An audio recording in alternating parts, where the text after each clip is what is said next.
स्वागत है NF news पर। मैं हूं आपके साथ रोहित। देश में पिछले कुछ दिनों से लगातार प्रोटेस्ट चल रहा है, वो चाहे दिल्ली का जंतर मंतर हो या फिर देश के अलग अलग और हिस्सों में। कॉकरोच जनता पार्टी बनाने वाले अभिजीत दीपके बोस्टन से आकर लखनऊ से जयपुर, जोधपुर और तमाम राज्यों पर पहुंच चुके हैं, प्रदर्शन किया, क्योंकि पेपर लीक का मुद्दा था। अब ऐसे में नीट का पेपर 21 जून को सकुशल संपन्न हो गया। सवाल अब आगे का कि जो लड़ाई थी सीजेपी की, उस लड़ाई में वो कहां खड़े हैं, क्योंकि नीट का पेपर तो सकुशल हो गया। तो अब क्या करेंगे अभिजीत दीपके, क्या करेगी सीजेपी, इसी पर चर्चा करेंगे, समझने की कोशिश करेंगे। मेरे साथ इस वक्त अभिषेक अहलावत जी, राजनीतिक विश्लेषक, मौजूद है। बहुत बहुत स्वागत सर आपका एनएफ न्यूज पर। सर, कल 21 जून को पेपर संपन्न हुए, कहीं से बहुत बुरी सब खबरें नहीं आई कि पेपर लीक हुआ, और ये बहुत अच्छा भी हुआ।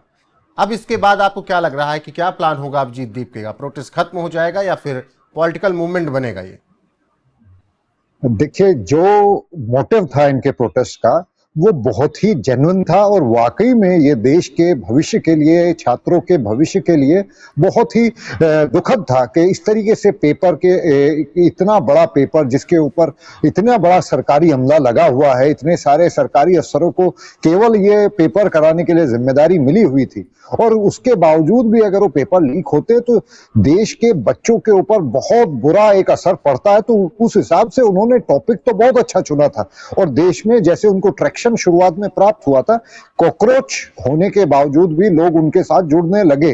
परंतु कहीं ना कहीं अब जिस तरीके से ये एग्जाम से ही निकल गया है, ये आंदोलन पहले ही बहुत कमजोर लग रहा था।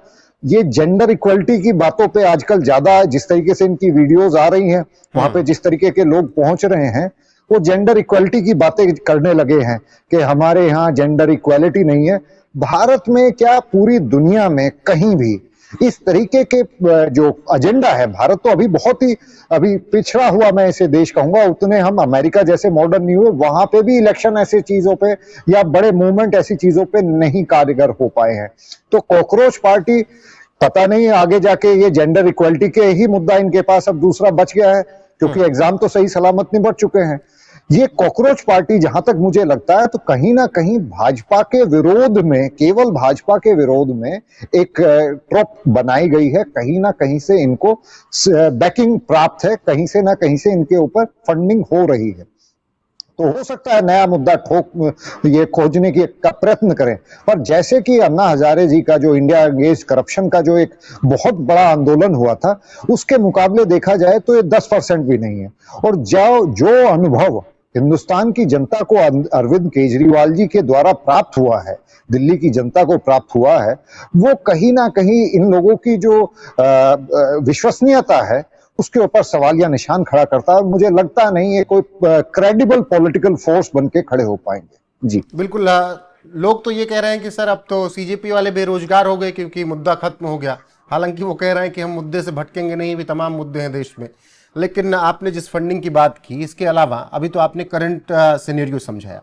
जब पहले दिन से आपने देखा अभी तक, कुछ समझ में आया कि क्या है क्या नहीं है? आपने जो एनालिसिस किया। देखिए, ये इनका इरादा बेसिकली ये था कि इनके पास बड़ी तेजी से सोशल मीडिया में ट्रैक्शन इन लोगों ने पकड़ा। सीजीआई ने बेरोजगारों को नहीं, उन लोगों को जो कुछ करते धरते हैं नहीं, देश के लिए कुछ करना चाहते नहीं है, सिर्फ पिटिशंस कोर्ट में डालते रहते हैं, और इस तरीके से एक तरीके से सरकार के ऊपर और कोर्ट्स के ऊपर बेजा बोझ बनाते रहते हैं फालतू के केसेस की वजह से। पीआईएल वगैरह एक्टिविस्ट जैसे होते हैं, उन सब की वजह से। तो वो टिप्पणी किसी वर्ग विशेष के लिए नहीं थी, उसे इन्होंने आकर्षित किया उसको अपनी तरफ। उसके ऊपर उन्होंने बच्चों में भ्रम की स्थिति पैदा करने की कोशिश करी कि जितने भी बेरोजगार हैं उन सबको कॉकरोच कहा गया। पहले तो भ्रम फैलाने का काम कर रहे हैं।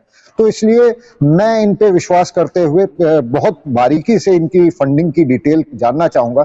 दूसरी बात, इन्होंने सोचा कि सोशल मीडिया में जिस प्रकार हमें ट्रैक्शन प्राप्त हुआ, जिस तरीके से बीजेपी, कांग्रेस और बाकी सभी अन्य पॉलिटिकल पार्टियों से बहुत तेजी से अपना बड़ा सोशल मीडिया प्लेटफॉर्म एक्स पे हो, फेसबुक पे हो, इंस्टाग्राम पे हो, बहुत तेजी से इन्होंने नंबर्स में ग्रोथ की। तो ये कॉन्फिडेंस में आ गए कि ये जमीन पे भी उतर पाएंगे। परंतु जो इनके पास सोशल मीडिया में नंबर्स हैं, उसके 10% भी मैं ज्यादा बता रहा हूं, 10% भी जमीन पर नहीं उतर के आए हैं। तो उससे कहीं ना कहीं ऐसा लगता है कि ये सोशल मीडिया इन्फ्लुएंसर टाइप के हैं, जैसे कि हमने पिछले कुछ लोकसभा के इलेक्शंस में भी देखा, कुछ सोशल मीडिया इन्फ्लुएंसर्स ने अपनी किस्मत आजमाई थी चुनावों में, और जिस तरीके से उनकी जमानतें जब्त हुई हैं, कहीं ना कहीं इनका भी हालात मुझे ऐसे ही नजर आ रहे हैं। जी सर, मुद्दों में आपने सुना होगा पहले 6 जून को भी इसके अलावा जयपुर में प्रोटेस्ट हुआ और तमाम जगहों पर हुआ, फिर जंतर मंतर पर हुआ। मुद्दे से ज़्यादा आपको लगा कि ये उमर खालिद, सर्जिल इमाम, ब्राह्मणवाद से आज़ादी, LGBTQ+ भटक नहीं गए ये? देखिए, इनके पास कोई मजबूत मुद्दे हैं ही नहीं। जब इंडिया अगेंस्ट करप्शन ने आंदोलन शुरू किया था, उस समय आपने नोटिस किया होगा कि CAG जो कंट्रोलर ऑडिटर जनरल था, उसकी रिपोर्ट्स के आधार पे एक विश्वसनीयता थी कि एक मजबूत विरोध करने के कारण थे। सरकार का विरोध हुआ, सरकार को घेरा गया। हम जैसे लोग भी जो कि गैर राजनीतिक रहे, कभी किसी पार्टी से जुड़े नहीं, हमने भी शुरुआती दौर में डोनेशंस करी, परंतु हमें ये मालूम नहीं था कि इस आंदोलन का ये परिणाम होगा कि पढ़े लिखे लोगों की विश्वसनीयता पूरी तरह खत्म हो जाएगी। आज की तारीख में जिस तरीके की अप्रोच ये कोशिश कर रहे हैं, ये एक तरीके से एनार्की लाने का कोशिश है।